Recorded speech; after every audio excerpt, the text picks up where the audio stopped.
अस्सलाम वालेकुम क्लास। बेटा अब अपने ये छोटे से एक टॉपिक है, इसको देख लें। मेटल्स, नॉन मेटल्स और मेटलॉइड्स क्या हैं। ऑल्दो ये ड्यूरिंग लेक्चर में आपको बता चुका हूँ। मेटल्स क्या हैं? वो तमाम एलिमेंट्स जो इलेक्ट्रोपॉजिटिव हैं। इलेक्ट्रोपॉजिटिव का मतलब जो अपने अंदर से इलेक्ट्रॉन देते हैं, कैटाइन बनाते हैं, यानी कि पॉजिटिव आयन बनाते हैं मेजॉरिटी।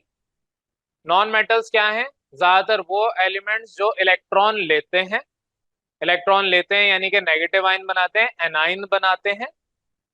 और इसके अलावा तीसरा है मेटलॉइड्स। ये मैंने बताया था आपको। मेटलॉइड्स क्या है? वो एलिमेंट जो दोनों नेचर रखते हैं, दोनों नेचर है उनके पास। वो मेटल की तरह भी बिहेव करते हैं और अगर जरूरत हो तो नॉन मेटल की तरह भी बिहेव करते हैं।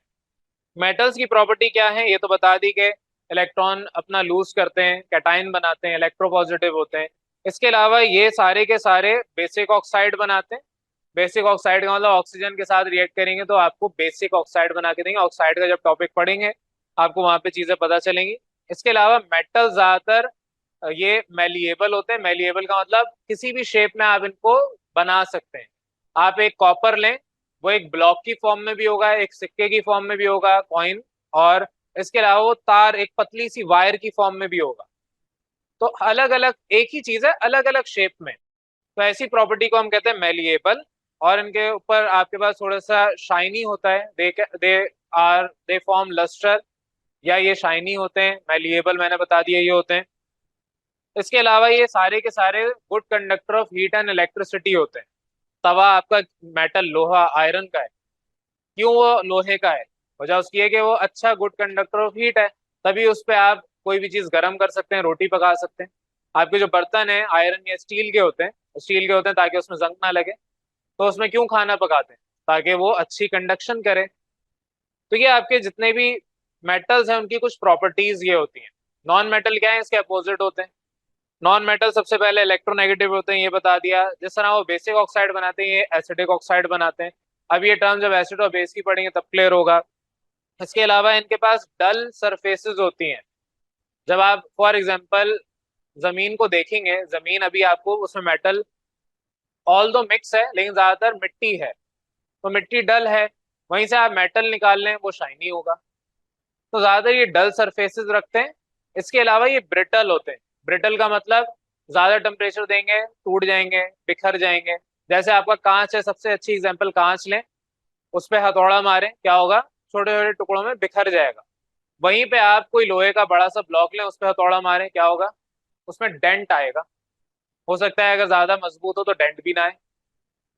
तो ये प्रॉपर्टी कहलाती है, अगर बिखर जाए उसको कहते हैं ब्रिटल, और अगर डेंट आ जाए उसको कहते हैं डक्टाइल। ये प्रॉपर्टीज हो गई। इसके अलावा they are bad conductors of heat and electricity. आप अगर फॉर एग्जांपल रबर के ग्लव्स पहने हुए, आप बिजली की तारें पकड़ सकते हैं फिर। लेकिन वहीं पे अगर आपने कोई लोहे की चीज पकड़ी हुई है तो आप वो नहीं पकड़ सकते। अगर आप फॉर एग्जांपल इलेक्ट्रिसिटी से रिलेटेड कोई काम कर रहे हैं, उसकी प्रॉपर प्रिकॉशन होती है। आपने रबर बूट्स पहनने, और जो हाथ में ग्लव्स हैं वो भी रबर के होने चाहिए। कभी बारिशों के मौसम में अगर आपको मेन स्विच बंद भी करना हो तो आप चप्पल पहन के करते हैं, उससे भी कहते हैं गीला नहीं होना चाहिए। क्यों? क्योंकि जो आपने चप्पल पहनी है वो रबर की है और it is a non metal. ये मेटल और नॉन मेटल क्लियर हो गया। बचपन से देखते आ रहे हैं। मेटलॉइड्स क्या हैं बता चुका हूँ। दोनों की प्रॉपर्टीज जिनकी सेम होती है उनको हम मेटलॉइड्स कहते हैं। इनके डुअल नेचर, डुअल कैरेक्टर होता है, मेटल की तरह भी नॉन मेटल की तरह भी। और जब आपने ग्रुप्स पढ़े थे उसके अंदर ये भी वाजे पढ़ लिया था कि ग्रुप 3A के अंदर जैसे कि आपका बोरॉन था, ये मेटलॉइड है। 4A में कुछ एलिमेंट्स के बाद सारे मेटलॉइड थे। 6 के अंदर भी, 7 के अंदर भी कुछ मेटलॉइड्स पाए जाते हैं। ये सारी चीजें आपने कौन कौन से एलिमेंट्स है वो यहाँ पर लिखे हुए एग्जाम्पल के तौर पे। आपको ये सारा काम यहाँ तक ऑल दो किताब में नहीं है, ये आपके नोट्स में हमने दिया हुआ है। क्यों दिया हुआ है? क्योंकि किताब ने टेस्ट योर सेल्फ जो दिया है उसके अंदर कहा है आइडेंटिफाई करें मेटल, नॉन मेटल वगैरह ये सारी चीजें। तो बहरहाल ये सिंपल सा पॉइंट था जो कि आपको मैंने कहा था कि मैं दोबारा डिस्कस करूंगा। यहाँ तक जितना भी काम आपको मैंने पढ़ाया ये पोर्शन था ऑफ पीरियोडिक टेबल।